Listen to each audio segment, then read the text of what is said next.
दिन का काम रात वर्सेस रात का काम करने वाला ससुराल। हम सब ने देखा है, सुबह 5 से 6 बजे अलार्म बजता है, लोग उठते हैं, पार्क में टहलते हैं, योगा करते हैं और समय पर नाश्ता भी करते हैं। लेकिन इस अपार्टमेंट की तीसरी मंजिल पर एक परिवार ऐसा भी रहता है जो दिन का काम रात को और रात का काम दिन में करता है। आइए मिलते हैं इस अनोखे परिवार से। बाहर पूरी बिल्डिंग अंधेरी में डूबी होती है, वहीं दीवार पर लगी घड़ी में 12 बज रहे होते हैं। किचन में गर्मा गर्म छोले की कढ़ाई में भटूरे तल चुके होते हैं और फूले हुए भटूरे टिश्यू पेपर पर सजा कर रखे रहते हैं। ऐसे ही खाने की खुशबू खिड़की से बाहर तक फैल रही होती है। माँ जी, पापा जी, चलिए लंच का टाइम हो गया है, गर्मा गर्म छोले भटूरे तैयार है। वाह दिव्या, रात की शिफ्ट में ऐसा लंच, मजा आ गया। सच में भाभी, आपकी एनर्जी का जवाब नहीं है।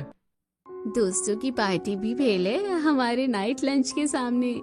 वहीं सामने वाले फ्लैट में पूरा परिवार सो रहा है, जहाँ किचन से आ रही हल्की सी छोले भटूरे की खुशबू उनके कमरे में फैल जाती है और खुशबू से मेहता जी की पत्नी की नींद खुल जाती है।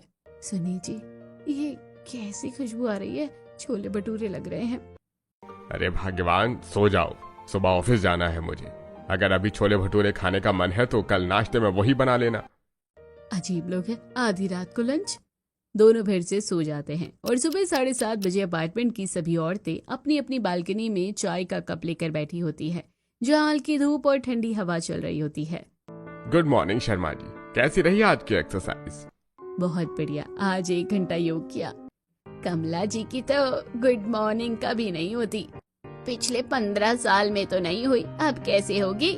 सभी औरतें हंस पड़ती है और फिर अगले दिन शाम को अपार्टमेंट की सीढ़ियों में हल्की रोशनी चल रही होती है, जहां कमला देवी हाथ में छोटे छोटे गुलाबी इनविटेशन कार्ड लेकर एक एक फ्लैट की घंटी बजा रही होती है। बहन जी, आज हमारी प्रियंका का बर्थडे है, आप जरूर आइएगा, हम रात 11 बजे केक काटेंगे। अच्छा, 11 बजे? ठीक है बहन जी, आ जाएंगे। ऐसे ही कमला देवी प्रियंका के बर्थडे का इनविटेशन अपने मोहल्ले में कुछ औरतों को दे देती है और खुश होकर घर लौट आती है। ऐसे ही कुछ समय बीतता है। रात के 10:55 बज रहे हैं। हॉल रंगीन गुब्बारों और लाइटों से सजा होता है। टेबल पर बड़ा सा केक और हैप्पी बर्थडे प्रियंका लिखा हुआ बैनर लगा होता है। वहीं मुकुल और राघव मोमबत्तियां ठीक कर रहे होते हैं और दिव्या स्नैक्स सजा रही होती है, लेकिन वहीं नेहा चुपचाप दरवाजे की तरफ देख रही होती है। ऐसे ही घड़ी में 11 बजते हैं। मम्मी, कोई भी आया नहीं अभी तक। आते होंगे बेटा, थोड़ा इंतजार कर लेते हैं। ऐसे ही 5-10 मिनट बीतता है और पूरा अपार्टमेंट शांत। ज्यादातर घरों की लाइट बंद रहती है। मेहता परिवार के घर में भी लाइट बंद हो चुकी होती है और मेहता आंटी बिस्तर पर लेटी होती है। इतनी रात को कौन जाएगा? बर्थडे है तो क्या, कल सुबह ऑफिस भी तो जाना है। अरे छोड़ो भी, कौन 11 बजे केक काटता है? दोनों सो जाते हैं। ऐसे ही 11:30 बज चुके होते हैं और हॉल के सन्नाटे में प्रियंका की उदासी। मम्मी, कोई भी नहीं आया मेरे बर्थडे पर। अरे पगली, हम सब तो है ना, हमारा परिवार ही काफी है। अरे चलो चलो, सब लोग अपनी राजकुमारी के लिए जोरदार तालियां बजाओ। प्रियंका, विश मांगो और केक काटो। फिर सभी प्रियंका के लिए बर्थडे सॉन्ग गाते हैं और प्रियंका की मोमबत्ती बुझाते ही सभी तालियां बजाने लगते हैं। ऐसे ही अगली दोपहर लगभग 12 बजे कुछ रिश्तेदार बिना बताए मिलने आ जाते हैं। दरवाजे की घंटी बजती है, ट्रिन ट्रिन। 1 बार, 2 बार, 5-6 बार लगातार बेल बजती है, लेकिन कोई दरवाजा नहीं खोलता। अंदर पूरा परिवार गहरी नींद में सो रहा होता है। लगता है सो रहे हैं। हाँ, हमने ही गलती कर दी, सोचा था मिलते हुए चलते हैं। छोड़ो, गलत टाइम पर आ गए। फिर दोनों वापस चले जाते हैं और अगली सुबह 7 बजे दूध वाला सभी फ्लैट्स में दूध दे रहा होता है। वहीं दूध वाला कमला देवी के घर की भी बेल बजाता है, लेकिन कोई जवाब नहीं देता। अरे भाई, रहने दे, फालतू में क्यों मेहनत कर रहा है, हमें दूध दे जल्दी से और जा यहाँ से, ये लोग नहीं उठने वाले। फिर दूध वाला आगे बढ़ जाता है। ऐसे ही रात के 12:30 बजे कमला देवी के घर में लंच खत्म हो जाता है, जिसके बाद रसोई समेटकर दिव्या अपने कमरे में चली जाती है और राघव बालकनी में खड़ा मोबाइल कान में लगाए मुस्कुरा रहा होता है। हेलो नेहा, खाना खा लिया तुमने? हाँ राघव, 9 बजे ही डिनर कर लिया था, अब मैं सोने जा रही हूँ। तुम्हें पता है ना, मेरी स्लीप साइकिल बिल्कुल फिक्स रहती है। अरे इतनी भी जल्दी सोने की क्या जरूरत है, थोड़ी देर और बात कर लेते हैं। नहीं राघव, मैं अपनी हेल्थ से समझौता नहीं करती, मुझे 7 घंटे की नींद चाहिए। Good night. नेहा फोन काट देती है। राघव कुछ पल मोबाइल को देखता रहता है, फिर अंदर चला जाता है। और फिर सुबह 7 बजे नेहा पार्क में एक्सरसाइज के बाद वो मुस्कुराते हुए राघव को कॉल करती है। ट्रेन ट्रेन फोन बजता रहता है और राघव गहरी नींद में पर्दे बंद करके अंधेरे में सो रहा होता है। नेहा कॉल काट देती है। अजीब है, रात को तो जगाए रखता है और सुबह फोन भी नहीं उठाता। उसी रात 1 बजे राघव फिर नेहा को फोन करता है। तुम्हारा क्या रूटीन है राघव? पूरी रात मुझे जगा कर रखते हो और जब मैं सुबह फोन करती हूँ तो उठाते तक नहीं। अरे ऐसा कुछ नहीं है यार, बस थोड़ा काम का प्रेशर है इन दिनों। काम का प्रेशर या कुछ और? अरे पागल, तुम ही मेरी सबसे बड़ी प्रायोरिटी हो। नेहा चुप हो जाती है, लेकिन उसके चेहरे पर हल्की चिंता होती है। और फिर अगले दिन शाम को एक शांत कैफे में हल्की म्यूजिक में नेहा और राघव आमने सामने बैठे होते हैं। राघव, हमारे रिलेशनशिप को 5 साल हो गए हैं। कॉलेज से शुरू हुआ था ये सफर। अब मुझे लगता है हमें इसे नेक्स्ट स्टेज पर ले जाना चाहिए। हाँ नेहा, मैं भी यही सोच रहा था। फिर राघव अपनी जेब में हाथ डालता है और एक छोटी सी रिंग निकाल कर टेबल पर रख देता है। I love you Neha. I love you too Raghav. आसपास के सभी लोग उन्हें देखकर मुस्कुरा रहे होते हैं। तो फिर ऐसा करते हैं, कल दोपहर तुम अपने परिवार को मेरे घर ले आओ, दोनों परिवार बैठकर बात करेंगे। ठीक है, मैं अपने परिवार को लेकर आ जाऊंगा। ऐसे ही फिर शाम को डाइनिंग रूम में नेहा के पापा अखबार मोड़कर गंभीरता से बैठे होते हैं और नेहा की मम्मी पास में सब्जियां काट रही होती है। पापा, आप लोग मेरे लिए लड़का देख ही रहे हैं ना, तो मैं आपको कुछ बताना चाहती हूँ। मुझे एक लड़का पसंद है। अच्छा, कौन है वो? क्या करता है? उसका नाम राघव है। हम कॉलेज से एक दूसरे को जानते हैं। ठीक है, पहले उसे घर बुलाओ, मैं मिलूंगा उससे, उसके बाद ही कोई फैसला होगा। जी पापा। अगली दोपहर 2:30 बजे नेहा के घर उसकी मम्मी ने समोसे और मिठाई तैयार कर रखे हैं और पापा साफ कुर्ता पहनकर सोफे पर बैठे घड़ी देख रहे हैं।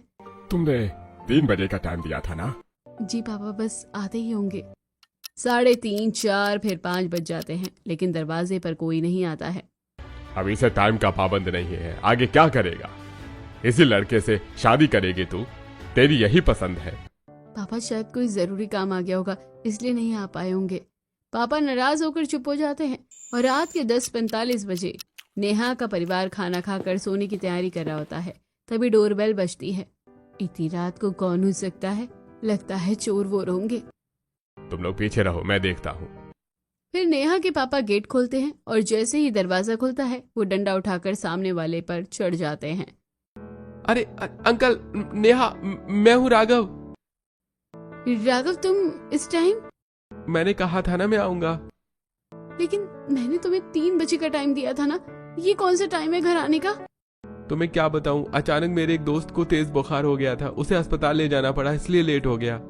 नेहा के पापा अभी भी सख्त चेहरे से खड़े होते हैं और राघव का परिवार भी राघव के पीछे खड़े होकर असहाय महसूस कर रहे होते हैं। ठीक है, अंदर आइए। सब लोग ड्राइंग रूम में बैठते हैं। फिर कुछ देर बातचीत के बाद, लेकिन हमारा इरादा साफ है, हम रिश्ता पक्का करने आए हैं। ठीक है, देर से आए लेकिन आए तो सही, हमें रिश्ता मंजूर है। फिर कमरे का माहौल हल्का हो जाता है। नेहा की मम्मी मिठाई ले आती है। फिर दोनों परिवार एक दूसरे को मिठाई खिलाते हैं और शादी पक्की कर लेते हैं। ऐसे ही कुछ दिन बीत जाते हैं और शादी के दिन धूमधाम से शादी हो जाती है। फिर ढोल नगाड़ों के साथ नेहा का स्वागत होता है।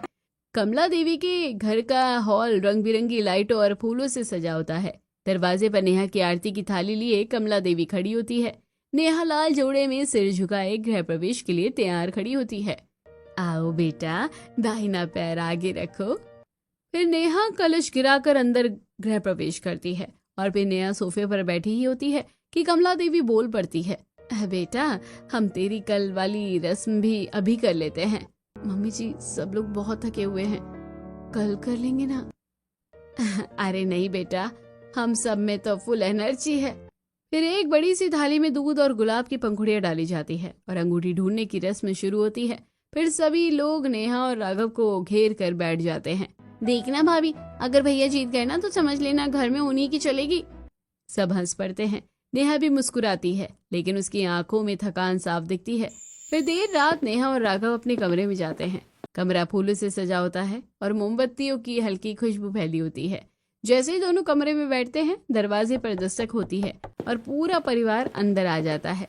मम्मी आप कहाँ जा रही हो? आज हमारे पास टाइम पास करने के लिए बहुत जरूरी चीजें हैं। चलो देवरानी जी का स्वागत करते हैं और उनसे बातें करते हैं। सब लोग बिस्तर और सोफे पर बैठ जाते हैं और पुरानी एल्बम में निकाल लेते हैं और मुकुल बचपन की फोटो दिखाकर राघव को चढ़ाने लगता है। ऐसे ही कमरा हंसी से गूंजने लगता है और रात के 2 बज जाते हैं। नेहा की आंखें झपकने लगती है और वो धीरे धीरे तकिए से टेक लगाकर आंखें बंद कर लेती है। अरे नेहा सो मत, हमारे साथ एंजॉय करो। इतनी भी क्या जल्दी है भाभी सोने की?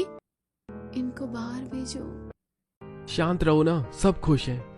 नेहा अंदर ही अंदर झुंझला जाती है। ऐसे ही पूरी रात हंसी मजाक में घड़ी में 5 बजते हैं। बाहर हल्की रोशनी आ जाती है। चलो अब सोने का टाइम हो गया है, बहुत बातें हो गई हैं। धीरे धीरे सब लोग उठकर कमरे से बाहर चले जाते हैं। कमरे में सन्नाटा होता है और राघव नेहा के पास आकर बैठ जाता है। सॉरी यार, मुझे तुमसे बात करने का टाइम ही नहीं मिला। वो नेहा के बाल पीछे करता है। अब याद आई है मेरी, जब से कह रही थी मुझे सोना है, तब तो तुम अपने परिवार के साथ हंसने में लगे हुए थे। अरे वो सब तो बस। पूरी रात तो तुमने हंसने में निकाल दी और अब लवी डवी बातें। ठीक है, जब तुम बात नहीं कर रही हो तो मैं सो रहा हूँ। राघव करवट लेकर सो जाता है। नेहा की आंखों में नींद तो होती है लेकिन मन में उथल पुथल भी। वो धीरे से उठती है जहाँ सुबह की हल्की धूप खिड़की से अंदर आ रही होती है। फिर नेहा बाथरूम में जाकर नहा धोकर आती है और तैयार होकर रसोई में चली जाती है। और नेहा पूरे मन से नाश्ते में आलू के पराठे, दही चटनी और चाय बनाती है। वो सब कुछ सजाकर डाइनिंग टेबल पर रख देती है। घड़ी में सुबह के 9 बज रहे होते हैं। नेहा कुर्सी पर बैठकर सबका इंतजार करती है। 10-11 बज जाते हैं लेकिन पूरे घर में सन्नाटा होता है। अजीब है, पूरी रात तो सबने मिलकर मुझे परेशान किया और अब कोई उठने का नाम नहीं ले रहा। नेहा एक एक की कमरे के बाहर जाकर झांकती है। सब गहरी नींद में होते हैं। फिर नेहा वापस रसोई में आकर बैठ जाती है। ऐसे ही घड़ी की सुइयां घूमते घूमते शाम के 5 बजा देती है। नेहा रसोई में चाय बना रही होती है, तभी एक एक करके कमरे के दरवाजे खुलने लगते हैं। पहले दिव्या, फिर प्रियंका, फिर कमला देवी, सब उबासी लेते हुए बाहर आते हैं। बेटा हमारे लिए नाश्ता बना दो। मम्मी जी अब तो डिनर का टाइम है। अरे बेटा हमारा तो दिन अभी शुरू हुआ है। तुम अतरंगी ससुराल में आई हो, यहाँ सब दिन का काम रात में और रात का काम दिन में करते हैं। Welcome to night shift family bhabhi. सब हंस पड़ते हैं। नेहा का चेहरा उतर जाता है। चलो नेहा, हम दोनों मिलकर ब्रेकफास्ट बनाते हैं। फिर नेहा और दिव्या रसोई में लग जाते हैं और रात के खाने में भारी नाश्ता तैयार होता है। छोले, पूरी, हलवा। सब लोग टेबल पर बैठकर हंसी मजाक करते हुए खाते हैं। घड़ी में 10 बजते हैं और नेहा की आंखें झपकने लगती हैं और सिर भारी होने लगता है। मम्मी जी मैं तो सोने जा रही हूँ, आप लोग खाते रहिए। नहीं बेटा, अब तो तुझे इसी घर के माहौल में ढलना होगा। कल शादी थी, पूरी रात सो नहीं पाई, सुबह से उठी भी हुई हूँ। ऐसे तो मेरी तबीयत खराब हो जाएगी। बेटा तुझे जागने की आदत हो जाएगी, हम सब भी तो ऐसे ही रहते हैं। नेहा की आंखों में आंसू आ जाते हैं। नेहा और दिव्या को फिर से रसोई में जाना पड़ता है। इस बार डिनर के लिए सब्जी, दाल, रोटी बनती है और रात के 4 बजे सब लोग डिनर करते हैं। नेहा का सिर दर्द से फटा जा रहा था। फिर सब लोग हंसते बोलते हैं अपने कमरों में सोने चले जाते हैं। सुबह की रोशनी फिर से कमरे में आती है। पूरा घर सो चुका होता है लेकिन नेहा की नींद उड़ चुकी होती है। वो बिस्तर पर बैठकर अपना सिर पकड़ लेती है। ऐसे तो मैं पागल हो जाऊंगी। लगातार 3-4 दिन तक नेहा घर वालों का उल्टा पुल्टा रूटीन निभाने की कोशिश करती है। रात को चहल पहल और दिन भर सन्नाटा। उसकी आंखों के नीचे काले घेरे गहराने लगते हैं। आंखें सूजकर मोटी मोटी हो जाती है।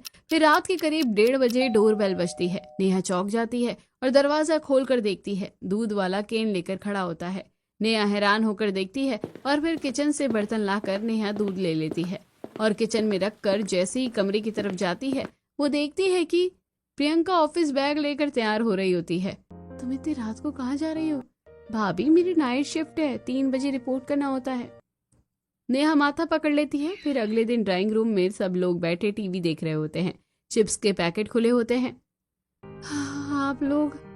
आप सब लोग रात को इतना क्यों जागते रहते हो? सेहत पर बुरा असर पड़ेगा।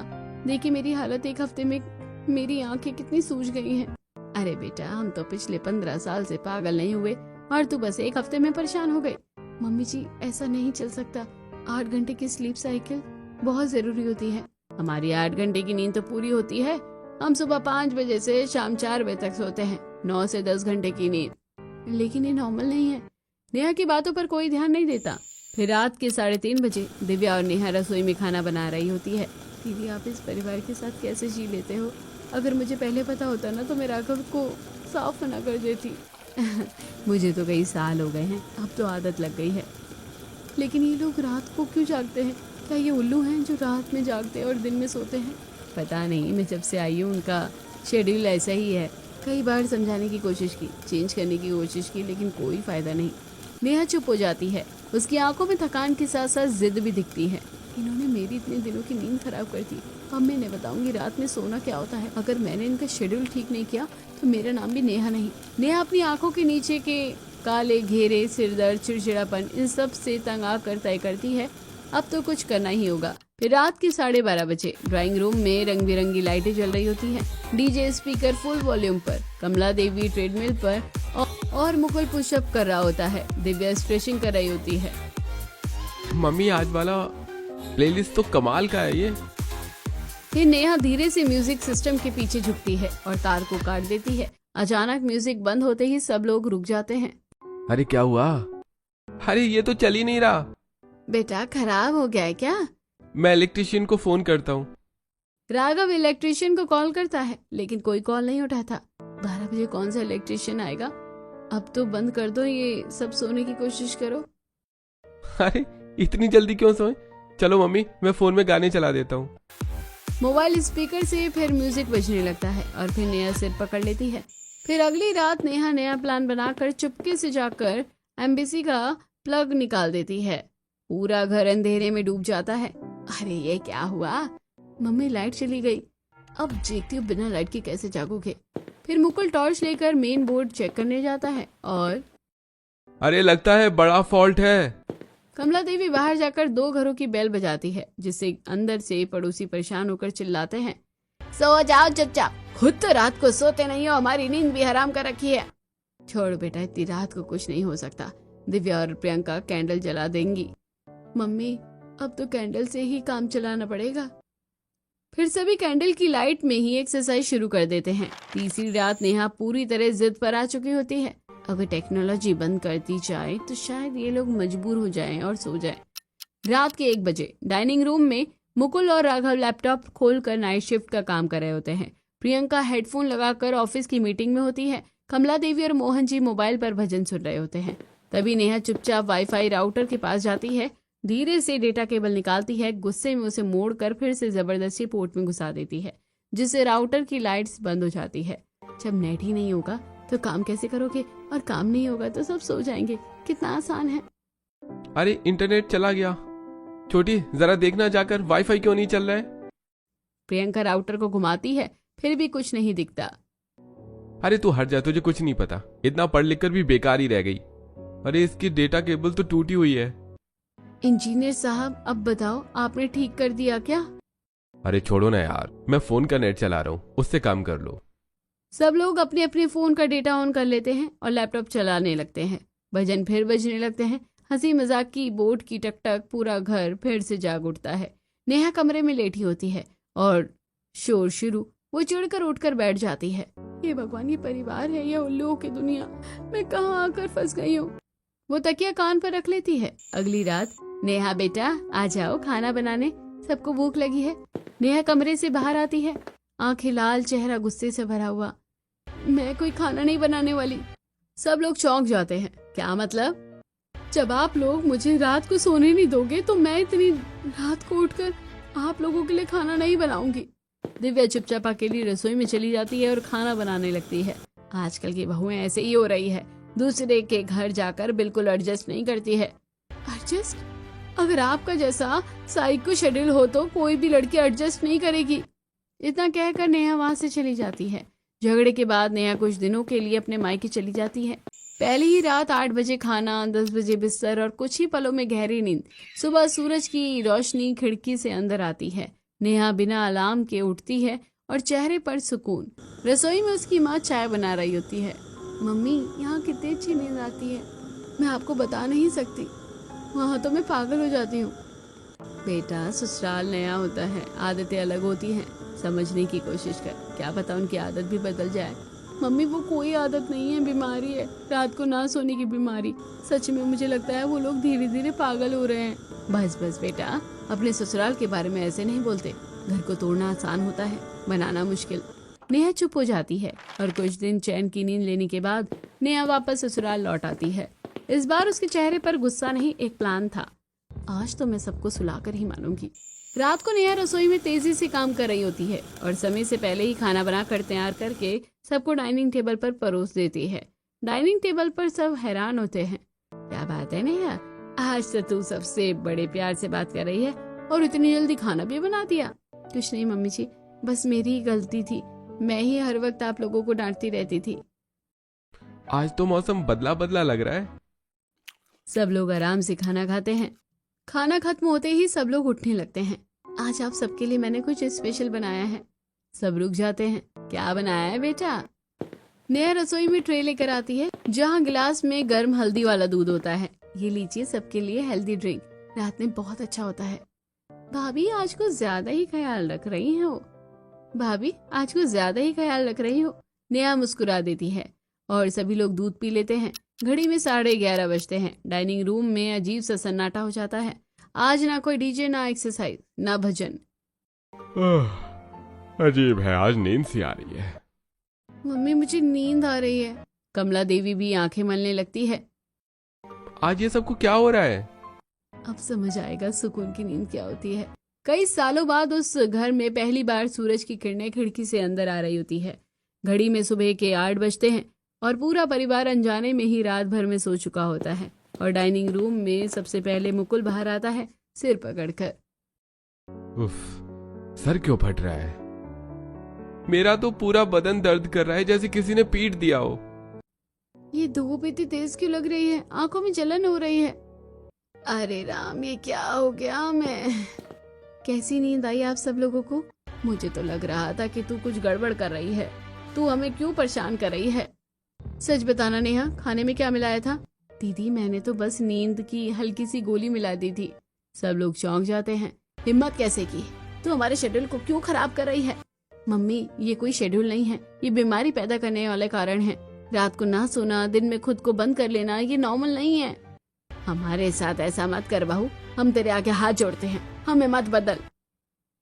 ऐसी क्या बात है मम्मी जी जिसकी वजह से आप लोग रात को नहीं सोते? मुझे भी जानना है।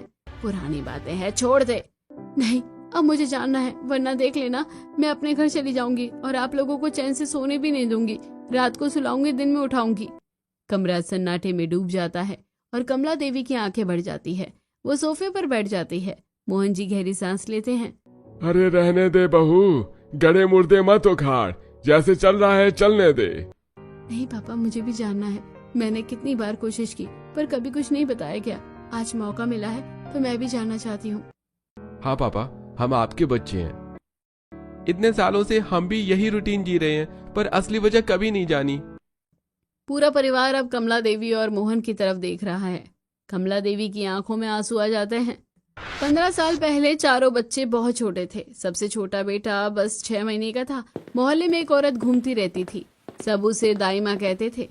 अजीब सी आंखें, बिखरे बाल और चेहरे पर रहस्यमयी मुस्कान। उसकी नजर हमेशा कमला के छोटे बच्चे पर ही टिकी रहती थी। एक दिन दोपहर के समय कमला आंगन में बच्चों के साथ बैठी होती है और दाई माँ पास आकर मुस्कुराती है। कैसा है मेरा बच्चा? अच्छा है, पर दीजिए मुझे। दाई माँ बच्चे को कसकर पकड़ लेती है। उसकी आंखों में अजीब सी चमक थी। बहुत अच्छा, बहुत अच्छा। कमला बच्चे को छुड़ाने की कोशिश करती है पर दाई माँ कुछ पल तक उसे पकड़े रहती है। फिर डरावनी नजर से कमला को देखती है। उस दिन के बाद वो अक्सर घर के आसपास मंडराती रहती थी, जिससे रात को कमला घबराई रहती थी। पता नहीं ये दाई माँ मेरे बच्चे पर नजर क्यों रखती है, मुझे डर लगता है। अरे छोड़ो ना, दाई माँ ही तो है, बेकार का शक मत करो। कमला फिर भी मन ही मन डर के रहती थी।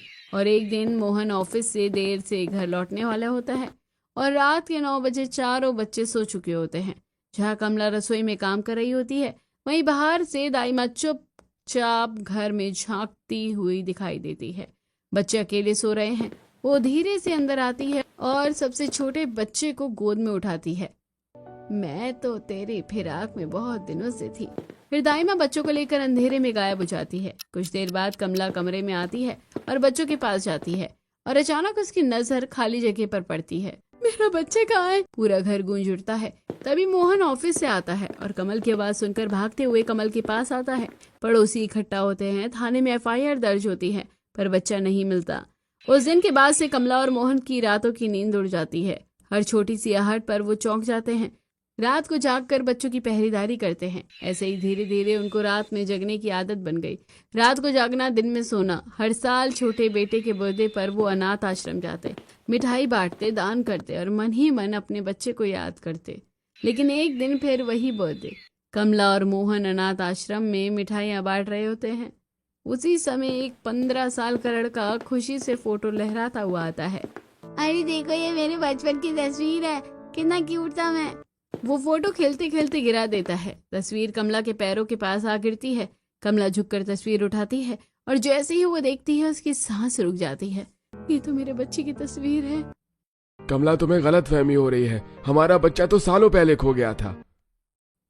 नहीं, मैं अपनी औलाद को पहचानती हूँ, ये मेरा ही बच्चा है। कमला आश्रम की इंचार्ज के पास जाती है। क्या आप इस बच्चे को बुला सकती हैं? चिंटू, जरा इधर आओ। चिंटू सामने आता है। उसे देखते ही कमला की आंखों से आंसू बहने लगते हैं। ये मेरा बच्चा है। 15 साल पहले एक दाई माई से उठा कर ले गई थी, ये कैसे आया?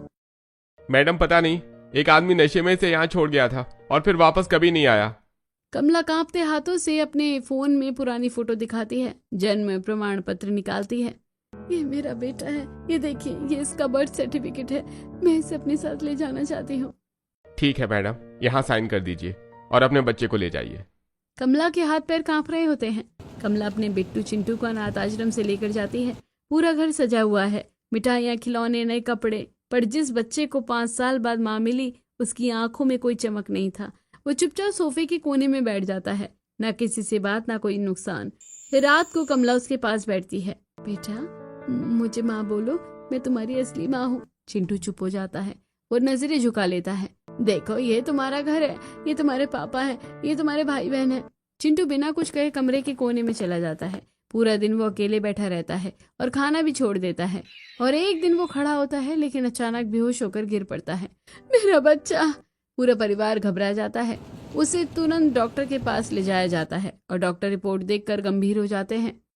देखिए, आपके बच्चे को गहरा डिप्रेशन है और ये लास्ट स्टेज है। इसे ऐसे माहौल में रखना होगा जहां ये खुश रहे, लोगों से जुड़े, खाना अच्छे से खाए, वरना इसकी जान खतरे में पड़ सकती है। कमला के पैरों तले जमीन खिसक जाती है। फिर सभी घर लौटकर, कमला, हमें अपने बच्चे को छोड़ना होगा। क्या कह रहे हो? मैंने इसे जन्म दिया है, मैं अपने बच्चे को खुद से कैसे अलग कर दूं? इसका पूरा बचपन वहीं बीता है, वही उसका घर है। अगर तुम इसे जिंदा देखना चाहती हो तो इसे वहीं छोड़ना होगा। कमला रोते रोते सिर झुका लेती है। फिर अगले दिन कमला चिंटू को अनाथ आश्रम लेकर जाती है। कमला के हाथ कांप रहे होते हैं और आंखें सूजी हुई होती है। इसका जितना भी खर्च होगा हम उठाएंगे, इसे सबसे अच्छे स्कूल में डालिएगा। कमला आखिरी बार बेटे के सिर पर हाथ फेरती है। चिंटू बस चुपचाप खड़ा रहता है। कमला और मोहन फिर से अपने बच्चे को छोड़कर लौट आते हैं। कुछ महीने के बाद शाम को इंचार्ज का फोन आता है। कमला जी, एक बात बतानी थी। एक दाई माँ यहाँ अक्सर आपके बेटे से मिलने आती है, अभी भी यही है, आप आकर मिल सकती हैं। कमला और मोहन तुरंत अनाथ आश्रम पहुंचते हैं। वहीं वो दाई माँ चिंटू के सामने बैठी होती है। मोहन, ये वही दाई माँ है जिसने मेरे बच्चे को उठाया था। कमला को देखकर दाई माँ भागने की कोशिश करती है, पर मोहन उसे पकड़ लेता है। तुम्हारे पास 4 औलाद थी और मेरे पास एक भी नहीं। मैं तुम्हारे बच्चे से बहुत प्यार करती थी, इसलिए उठा लिया। लेकिन मेरा पति शराबी था, उसने एक नशे में इसे यहाँ छोड़ दिया। मैंने बहुत गुहार लगाई, पर किसी ने मेरी बात नहीं मानी। मेरे पास कोई सबूत नहीं था कि ये मेरा बेटा है। ये बच्चा कभी तुम्हारा नहीं हो सकता, मैंने इसे जन्म दिया है। मैंने भी इसे अपने बेटे जैसा प्यार किया, आज भी मेरी जान बसती है इसमें। मोहन पुलिस को फोन मिलाते हैं। दाई माँ उनके पैरों में गिर जाती है। अब मुझे माफ कर दो, पुलिस को मत बुलाओ। मैंने अपना बच्चा भी खो दिया, अब जीवन भी खो दूंगी। रहने दो मोहन, लेकिन आज के बाद तुम मेरे बच्चे से कभी मिलने नहीं आओगी, वादा करो। वादा, मैं हमेशा के लिए चली जाऊंगी। इसके बाद से कमला रात में सोना बिल्कुल बंद कर देती है और कई दिनों तक उसकी आंखें मोटी और लाल हो जाती हैं। कमला, अगर ऐसे ही चलता रहा तो तुम बीमार हो जाओगी। नहीं, मोहन, हर रात मेरे लिए बहुत भारी होती है, मैं नहीं सो सकती। ठीक है, तो मैं भी तुम्हारा साथ दूंगा। ये सब सुनकर नेहा की आंखों में आंसू आ जाते हैं। मम्मी, मैं आपका दर्द समझती हूँ। आपने जो सहा है वो कोई छोटी बात नहीं है, लेकिन इसका मतलब ये तो नहीं कि आप खुद को इतनी बड़ी सजा दे। रात रात भर जगना, दिन में खुद को बंद कर लेना, ये समाधान नहीं है। आज मेरे बेटे का फिर से जन्मदिन है। आज वो 20 साल का हो गया है। हर साल मैं उसके जन्मदिन पर जागती हूँ, रात के 12 बजे उसके लिए केक काटती हूँ। इसलिए हम सब रात को जागते हैं। मुझे लगता है कहीं ना कहीं वो भी उसी वक्त मुझे याद करता होगा। मम्मी, क्या भैया अभी भी अनाथ आश्रम में है? हाँ बेटा, वही है, लेकिन उसे नहीं पता कि मैं उसकी असली माँ हूँ। अगर उसे अचानक पता चला तो उसे सदमा लग सकता है। मम्मी, वो अब बच्चा नहीं है, 20 साल का हो चुका है, अब वो सब समझ सकता है। कुछ देर में ही परिवार अनाथ आश्रम पहुँच जाता है। छोटे छोटे बच्चे रंग बिरंगे गुब्बारों के बीच हंस रहे होते हैं। बीच में केक रखा होता है। आज हमारा सबसे होनहार बच्चा 20 साल का हो गया है। अब ये मेडिकल कॉलेज में पढ़ रहा है और खाली समय में यहाँ के बच्चों को पढ़ाता भी है। कमला की आंखें गर्व से भर जाती हैं। फिर चिंटू केक काटता है, सब ताली बजाते हैं। उसी वक्त चिंटू की नजर कमला पर पड़ती है। मम्मी, ये वही आंटी है ना जो एक बार मुझे अपने घर ले गई थी? हाँ बेटा, वही है। भैया, ये कोई आंटी नहीं, आपकी मम्मी है, आपकी असली माँ। इन्होंने आपको जन्म दिया है, आपको अपने घर ले गई थी, पर आपने उन्हें स्वीकार नहीं किया था।